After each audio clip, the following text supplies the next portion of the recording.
like the others who have spoken before me, my connections to this institution of higher learning are both long and wide. I was born and raised in Mattoon. My grandmother on my mother's side was a resident in what at the time I believe was the first women's dormitory in the state at Pemberton Hall.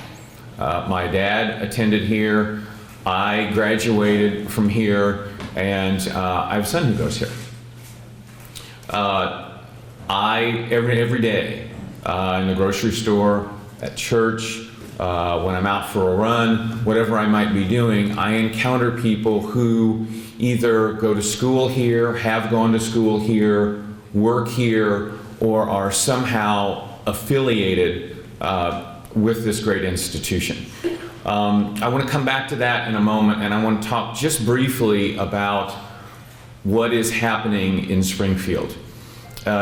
In times like this, and these are difficult times, in times like this, oftentimes it is easy to default to pointing fingers and to say it's that person's fault, or it's that person over there, or it's this party, or it's that party.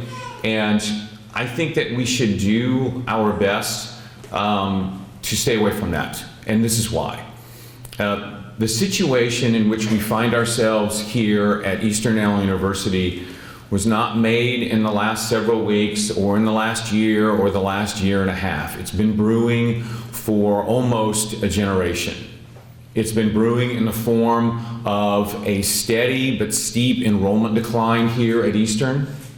It's been brewing in the form of Dr. Glassman's predecessor choosing to spend down a significant portion of the university's reserves to try to avoid the economic impact of that enrollment decline.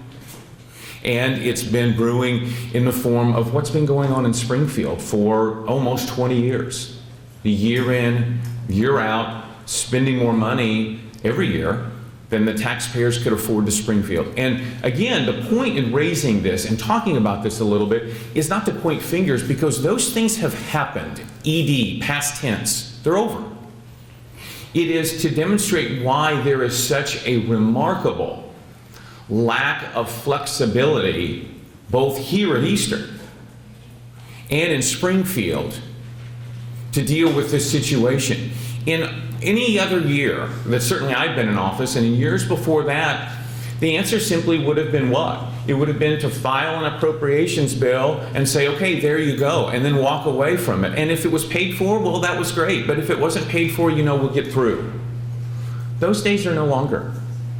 As of today, there are 48,000, that's not possible. Excuse me. There are 48,000 unpaid vouchers in the Illinois Comptroller's office. There's an unpaid voucher, an unpaid bill, someone waiting on money from Springfield for every man, woman, and child, roughly, that lives in Coles County. And so we can just file an appropriations bill and pass it, and it can be signed into the law, and we can all pat each other on the back and walk away from it. And we will still be here. We will still be here waiting on money. Whatever we do has to be real, and it has to be paid for. And all of the options are on the table. The most liberal of Democrats and the most conservative Republicans have to be all in on this. And that is my view of the situation. I have been working 7 days a week to try to find something that can pass muster both in Springfield and here at home. Something will work, and we'll continue to do that. We will get that done.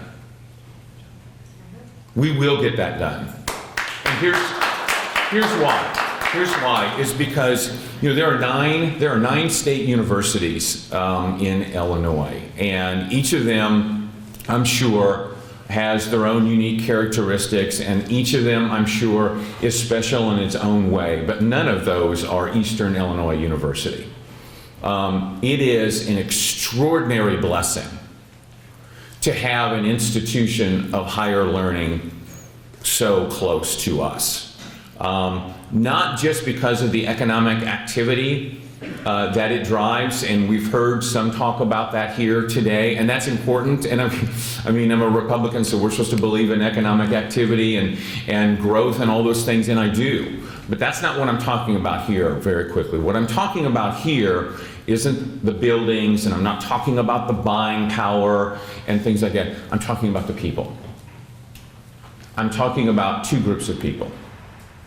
I'm talking about the people who have made Eastern Illinois University their profession, their careers, who have worked here for years and years, some of whom have received layoff notices, and some of them may be laid off very soon. And my heart breaks for those people, not just for them and for their families, but because of their absence on the second group of people to whom I want to talk about very briefly, and that's the students. I mean, it is a special thing to be able to talk to a student from Eastern Illinois University, as someone who was a student at Eastern Illinois University, because there is something special about this place here. And it's not just found in the small class sizes or the friendly atmosphere. It's something beyond that. It is something that's incredibly special and in many ways magical. We will not let that go. We will not let that go.